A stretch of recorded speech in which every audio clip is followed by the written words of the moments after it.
Hey, good morning. This is Senator Craig Brandt, and coming here for the Roundhouse Rundown. As you can see, we're still in my office. I'm still recovering from surgery, but should be back to doing everything starting on Thursday or Friday of this week. Um, we're going to talk today. Well, this is episode 13, so we're going to talk today about CYFD, and the crisis continues. I don't know if you have been keeping up with things with CYFD, but I'll just say they're quite the mess. Um, we have a couple of settlements that we want to talk about recently. That's cost the state quite a bit of money. In fact, if that money was put into actually taking care of our children, they probably would have gotten a lot better care.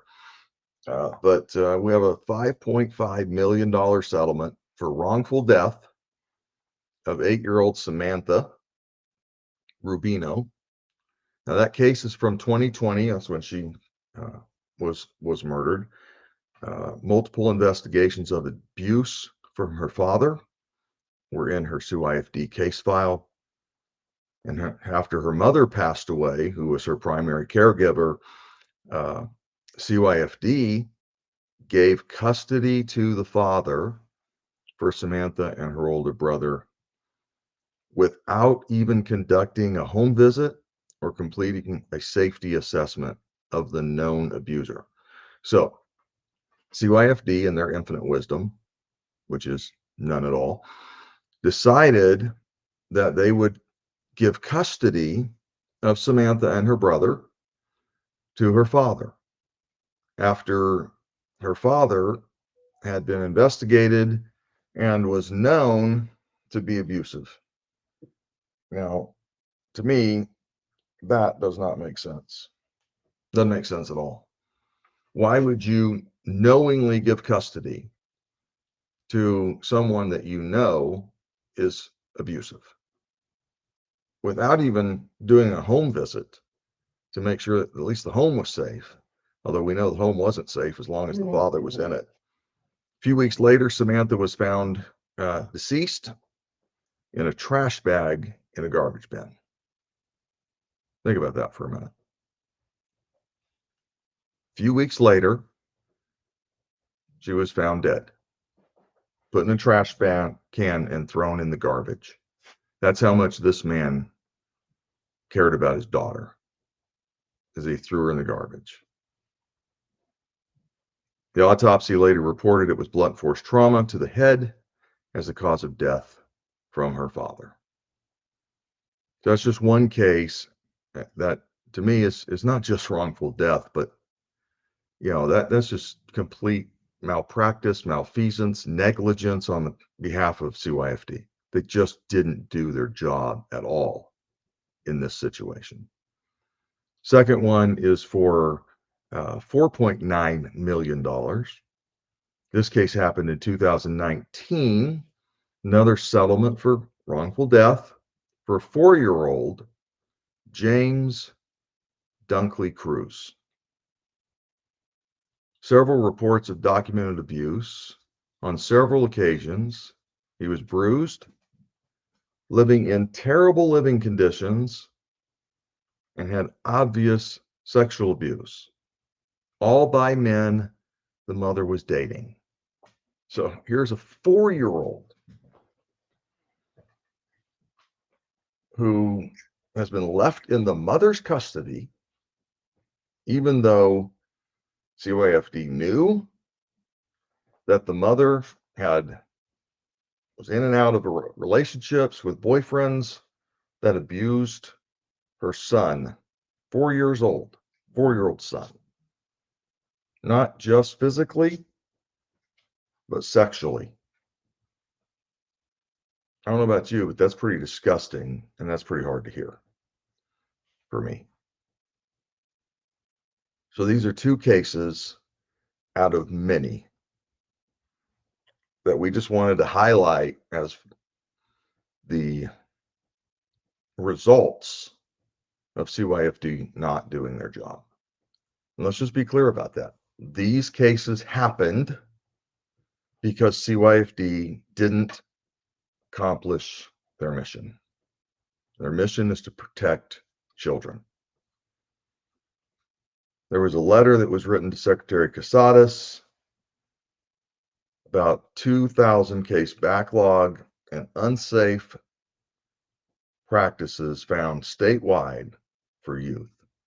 There's also a report on Together We Thrive, which is CYFD's own accountability page, that actually says that number is more like 4,000 on their own accountability page. That last was updated in January of this year.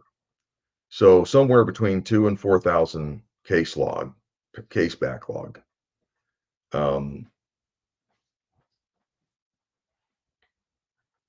Yeah, that means there's maybe 4,000 households right now that are abusing their children. Now, not all of those cases will be legitimate. Not all of those complaints will be legitimate, but a pretty large number of them are. So, an average maybe of 2.5 kids per household, you're talking about anywhere up to 10,000 children who are being abused right now in New Mexico that CYFD is aware of, or at least should be investigating. But they're not.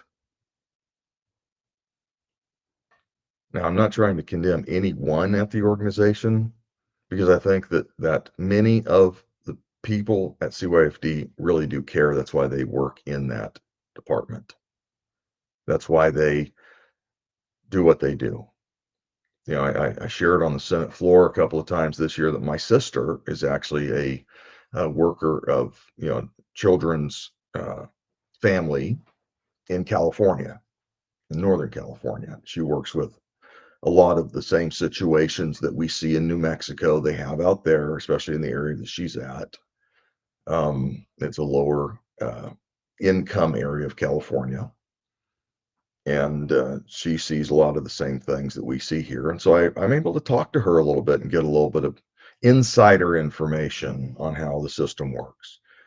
And they have struggles there as well. Caseloads are too great. There's too many cases per worker. But part of that is, 20%, 26% vacancy rate. 26%. Now, understand that we pretty much funded the department at what they asked for. So if they don't have enough money to pay their workers, then it's because they didn't ask for enough money to pay their workers. Don't blame it on the legislature. We funded what they asked for.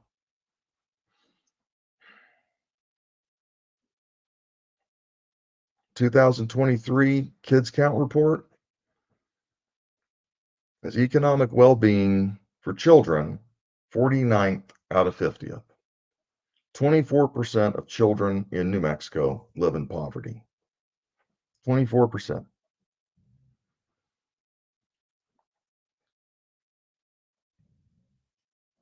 This is a department that even under the previous administration, I said several times, the worst run department in the state of New Mexico. So what do we do? What do we do about the fact that so many children are being abused in our state, and quite frankly, no one seems to be doing anything about it? Well, let me give us a few things that we can do.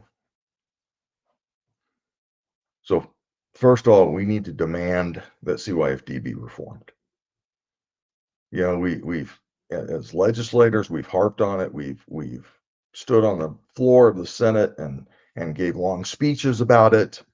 We voted against many of us voted against the new CYFD secretary, not because of the secretary, understand, but because this is the third or fourth secretary. I think it's the third secretary under this governor in 5 years.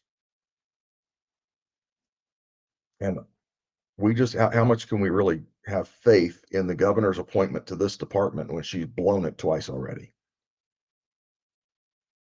And so it was really more at the governor, not at the director.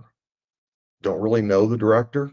I hope she can go in there and do a good job. But I was really hopeful when the last director was appointed, who was Chief Justice of the Supreme Court. She retired. She was appointed as a CYFD director and went in with all these promises.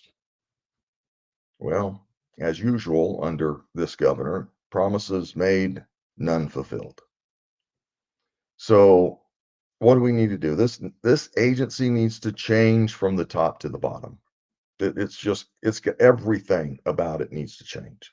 The way things are done needs to change at this agency. We cannot continue to allow it to go on. Criminal acts need to be turned over to the police and DAs for investigation and prosecution. Many times they go in, they have evidence of abuse, and they try to deal with it themselves instead of bringing law enforcement in. No, no more. That's got to change.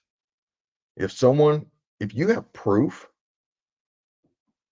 evidence that a child is being abused, then we need to bring the police in and arrest the abusers and charge them. Enough games. Enough trying to cover up a crime, CYFD. That needs to end. It needs to end now. Then they need to start focusing on what's best for the child, not what's easiest for CYFD. What's best for the child is not to put that child back into the custody of the abuser. I think personally, there is too much emphasis in CYFD on restoring a child back to their family, especially when the family is abusing that child. Why do we do that? Why does CYFD think it's good for a child to put them back into an abusive situation? I have no idea why they do that, but I think it's time to stop.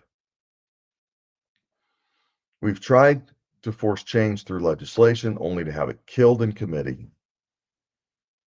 Or the one time we got a bill through the governor's desk, she vetoed it. Over the last 2 years, at least 40 unique pieces of legislation on this issue were killed.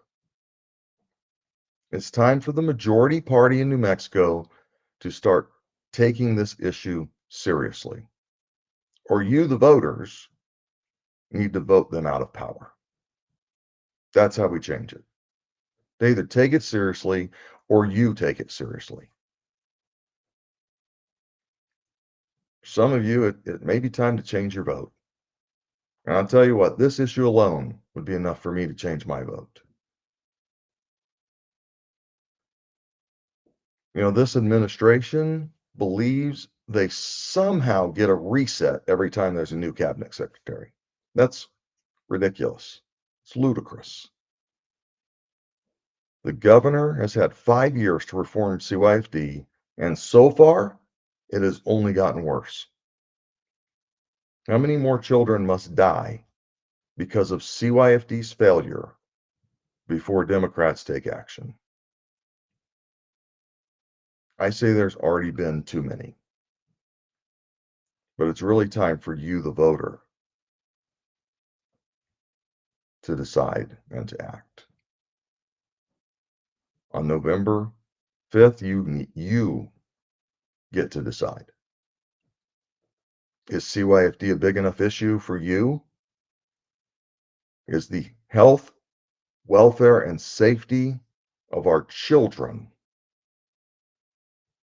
the ones who cannot defend themselves, again, remember, 4-year-old was being sexually abused, and CYFD left that 4-year-old in the custody of its mother.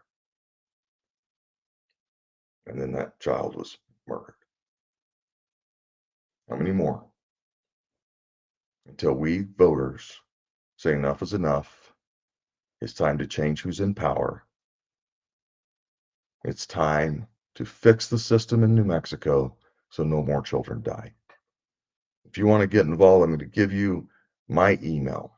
It's Senate, spell it out, SENATE FORTY, Senate40 at gmail.com. Email me if you want to get involved. Email me if you want to help. It's time to make a change in New Mexico. I think that we've given the Democrats long enough to fix this issue. Remember, the Democrats have controlled the House and the Senate for over 100 years, with the exception of 2 years. I think they've had enough time to fix this issue. It's time for a change. Let's work together and make that change. Again, Senate40, spell out 40, @gmail.com. Email me if you want to get involved and help. Thank you.